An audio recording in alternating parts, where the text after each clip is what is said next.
Le scénario catastrophe est arrivé. 30 organisations infiltrées par une IA quasi autonome. 80 à 90% des actions effectuées sont sans intervention humaine. Bonjour à tous les amis et bienvenue dans cette nouvelle vidéo. Alors aujourd'hui un format un petit peu spécial, un petit peu nouveau, on va faire un petit peu de flash info on va dire, car il y a une information qui est extrêmement importante, qui est passée sous les radars j'ai l'impression, qui a été omise de manière on va dire volontaire ou pas. Je pense que vous verrez à la fin, vous ferez votre propre opinion. Mais qu'est-ce qui s'est passé? On va rentrer directement dans le vif du sujet, je vais vous partager mon écran et on va discuter, on va échanger, je vais vous donner mon avis et qu'est-ce qu'on peut faire pour résoudre ça ou en tout cas participer à l'effort de guerre. Alors, en mi-septembre, je vais partager un premier article. Le titre est présent et sans appel et la source c'est, vous le voyez, Siècle Digital. Une IA autonome infiltre 30 organisations, le scénario catastrophe redouté par les experts de vulnérabilité. Donc là, on n'est pas dans la science-fiction, c'est un article qui est réel et qui est relaté aussi par Anthropic lui-même. Vous allez le voir, vous allez comprendre pourquoi Anthropic est dans cette boucle-là. Alors, qu'est-ce qui s'est passé ? Il semblerait que on mette du conditionnel, même s'il y a toutes les preuves qui sont là, on aime bien quand même prendre du recul et toujours prendre des pincettes. Vous connaissez un petit peu les temps qui courent. Il semblerait que Claude Code, du coup, aurait été détourné tout simplement par des hackers chinois aux alentours de mi-septembre pour du coup hacker différentes organisations. Bon, vous direz bon, bah oui, c'est du hacking, ça arrive souvent, etc. Mais ce qui fait que c'est quand même historique, c'est que effectivement, quand on parcourt l'article, on le voit, ils en parlent. Je mettrai tous les liens dans la description. Vous pourrez lire l'article complet et notamment celui qui a été fourni par Anthropic. C'est que l'IA a quasiment tout fait. Au début de la vidéo, je vous parlais de 80 à 90% d'autonomie. C'est ça qui fait que c'est historique. Effectivement, à l'époque, les hackers, ça a toujours existé, hein, le policier et le gendarme, c'est quelque chose qui est très connu, mais dans le monde du hacking, c'était toujours un humain qui était derrière son ordinateur et qui attaquait des cibles A, B et C. Et on le savait très bien, on le sentait arriver, on l'imaginait qu'avec l'IA, ça allait faciliter.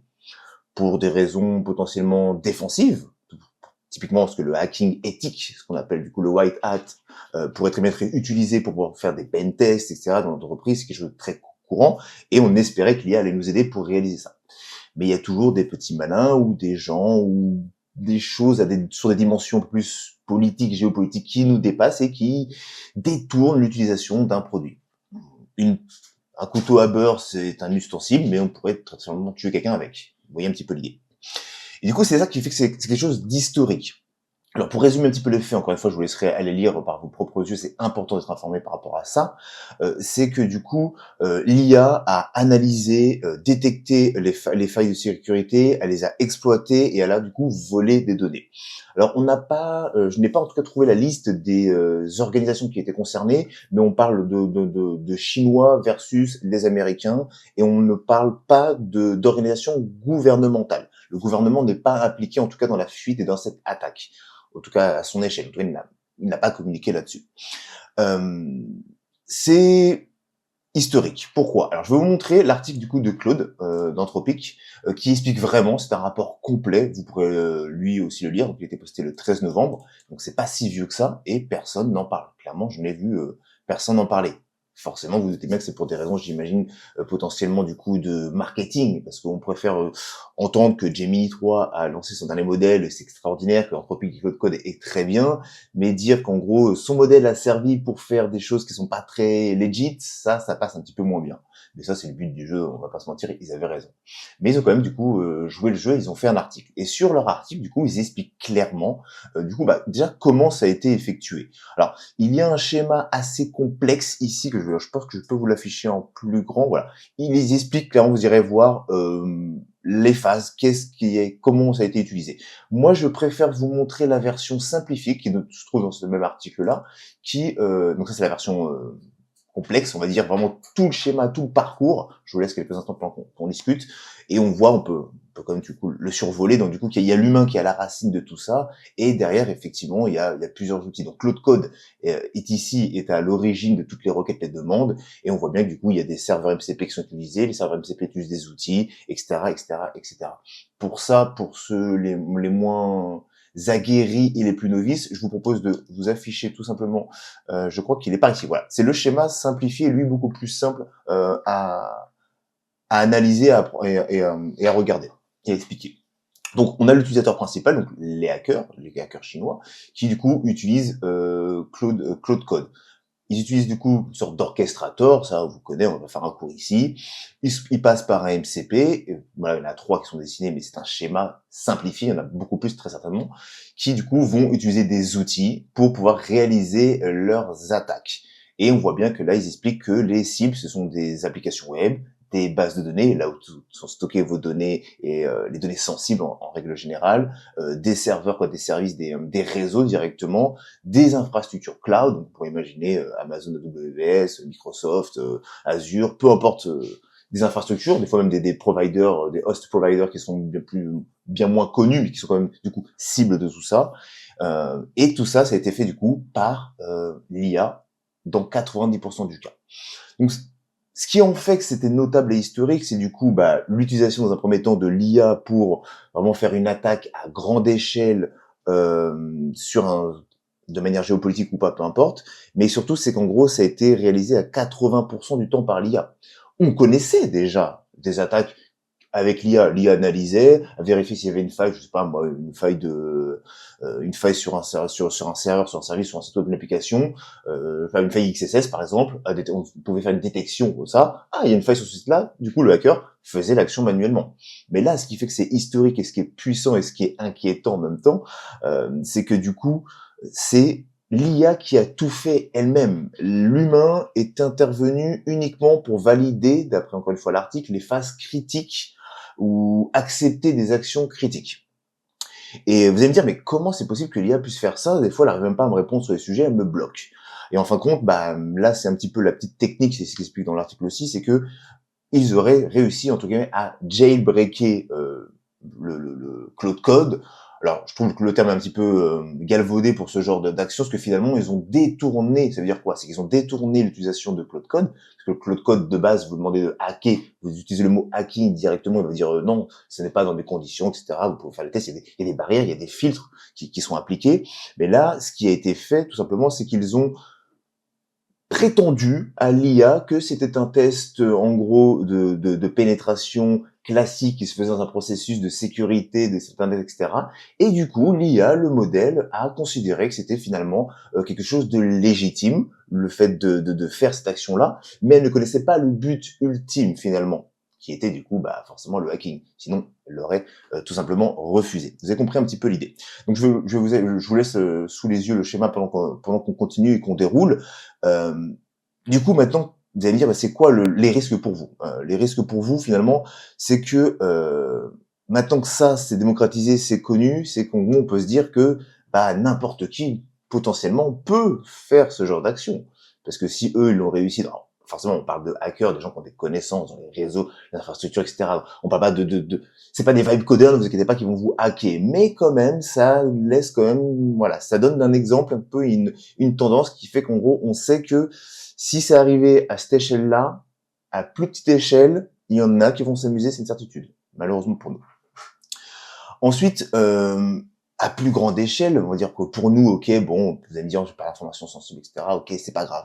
Mais plus tard, à grande échelle, les services qu'on utilise au quotidien, les infrastructures qu'on utilise au quotidien, peuvent-elles être aussi attaquées? Aujourd'hui, c'était les États-Unis, mais rien n'empêche et rien ne nous garantit que tout simplement ce genre d'attaque ne sera pas perpétué par d'autres personnes, et pas forcément à un niveau étatique. Attention, on n'est pas dans le complot, mais en gros, tout simplement pour dire qu'en gros, à l'échelle industrielle, cela pourrait être le futur des cyberattaques. J'utilise l'IA super entraînée pour infiltrer des réseaux, parser, etc., etc., etc., les données, le réseau, et récupérer nos données forcément, et pirater, etc., tout ce qui s'ensuit. Alors, ça peut faire peur, mais du coup, pour tout ça, il faut se protéger. C'est un peu ça, finalement, le message qui est derrière. Donc, nous, à notre échelle, donc, petits créateurs de SaaS, ou créateurs de SaaS, ou fondateurs de SaaS, vous qui regardez ça, ça laisse quand même envie, je dirais, de suivre les bonnes pratiques de sécurité encore plus qu'avant, j'ai envie de dire. Donc forcément, tout ce qui est double authentification, les facteurs, machin, etc., et de la vigilance, du monitoring, etc. Encore une fois, référez-vous à la vidéo que j'avais fait avec Tom de Cyber Solutions, où on a fait une vidéo là-dessus où les premières étapes pour sécuriser son SaaS, pardon. C'était assez intéressant là-dessus. Je vous laisserai je l'afficherai peut-être là. Donc voilà un petit peu se protéger tout simplement. De la surveillance et de la prévention. Il y a encore une fois, il y a pas grand-chose de plus à faire pour cette partie-là, mais on pourra. Je pense que là, je vais clôturer la partie sécurité, comment le faire, et je vous proposerai vraiment des actions concrètes à mettre en place pour sécuriser votre SaaS, votre produit, vos applications. Vraiment sur un exemple tout simple, le but c'est de sécuriser et de savoir comment faire pour se protéger, avoir des backups, etc. Et protéger surtout les données de ses utilisateurs et de ses clients finalement. C'est ça qui importe le plus, en tout cas dans le cadre d'un SaaS, bien entendu. Tout ça, ça amène du coup, j'ai envie de dire, à une sorte de paradoxe finalement. Euh, c'est que l'IA c'est le problème et c'est aussi la solution. Et c'est ce qu'ils évoquent aussi dans l'article, c'est que finalement l'IA a été utilisée pour du coup attaquer.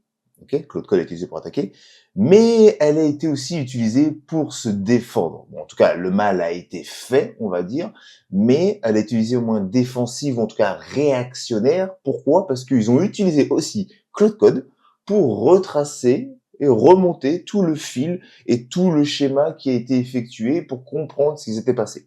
Donc là, on voit, au début de la vidéo, je vous parlais du chat et de la souris, de l'attaqueur et du défenseur. C'est exactement ce qui se passe en fin de compte, et c'est ce qui se passe depuis la nuit des temps. Et c'est ce combat-là, c'est sur ce terrain-là, en fait, que ça va jouer. C'est qu'en gros, aujourd'hui, c'est vrai que ça fait un peu peur parce qu'on va avoir... Aujourd'hui, on avait des hackers, mais c'était des personnes humaines qui travaillaient, qui se fatiguaient, etc., etc. Et au même titre, quand je le parle de développement de SaaS, de stagiaires qui se fatiguent pas, c'est que là, l'IA qui est du coup une personne malveillante, on va dire, ce qui fait peur, c'est que ça peut le multiplier à des échelles démesurables. Aujourd'hui, vous avez peut-être des organisations de 50, 100, 10, 15, 20, 1000 hackers. Demain, on peut parler de centaines de milliers d'IA qui jouent le rôle finalement de hackers et qui ne s'arrêtent jamais. Et là, ça commence à représenter un risque qui ne fait que croître avec le temps et plus l'IA est avancée. Le paradoxe, encore une fois, c'est qu'aussi en termes de défense, on aura du coup ce même bouclier, ce même pare-feu qui sera aussi généré par l'IA. Vous voyez, donc en gros, on est toujours sur la même échelle de hacker défense, mais sauf que si on est sur des échelles encore plus grosses. Et le problème, c'est qu'en général, attaque-défense, l'attaquant a toujours l'avantage parce qu'il y a la surprise, il y a la nouvelle faille, il y a quelque chose qui est nouveau qui vient d'arriver. Et en général, ce qui est malheureux, c'est que le défenseur subit et doit réagir pour, en gros, mitiger les dégâts ou essayer de minimiser les dégâts qui ont été faits et du coup, en même temps, sécuriser cette fameuse faille. Donc, c'est le jeu du hacking et de la cybersécurité, mais c'est vrai qu'il commence à prendre une ampleur un petit peu plus grosse qu'avant, donc voilà. Donc voilà, je voulais faire un petit message. Je crois que j'ai fait le tour sur le sujet. Ce qui est sûr, en tout cas, au niveau de comment on pourrait conclure ça, donc je vous mettrai encore une fois toutes les news. Hein, l'article sur Siècle Digital est assez bien fourni si vous voulez vraiment un petit résumé classique. Et sinon, encore une fois, je vous mettrai l'article d'Anthropic, qui est un article de blog. Mais ce qui est vraiment intéressant, ceux qui veulent vraiment creuser le sujet, c'est l'article et le rapport qui a été généré par Anthropic. Ils expliquent phase par phase ce qui a été fait, le rôle, etc., les vulnérabilités, etc. Là, je ne vais pas rentrer dans les détails, c'était vraiment un petit flash info avec un petit peu de bonus derrière et puis mon avis sur le sujet et surtout pour faire de la prévention, encore une fois, sur la cybersécurité. Donc voilà, ce n'est que le début d'une nouvelle ère. On savait que ça pouvait avoir son lot de bonnes surprises, mais comme de mauvaises surprises. C'est le cas aujourd'hui. Ne vous inquiétez pas, il suffit simplement d'être vigilant, de sécuriser ses données. Et surtout, le plus important, c'est de partager l'information pour que le maximum de personnes soient au courant et puissent prendre les mesures nécessaires pour protéger leur business, leur SaaS, leur entreprise et tout simplement toutes leurs données. Donc, je vous invite forcément à partager. Les amis, je m'arrête là. Si ce format vous a plu et vous intéresse et que vous voulez que je fournisse un peu plus d'informations comme ça sur un peu plus courte, mais où on parle pas vraiment du SaaS en règle générale, mais qui touche le SaaS ou l'IA, n'hésitez pas à laisser un petit like sur la vidéo, ça me montrera déjà que vous avez apprécié, et laissez un petit commentaire en ce sens-là. On se dit à plus tard dans une prochaine vidéo. D'ici là, enjoy your SaaS.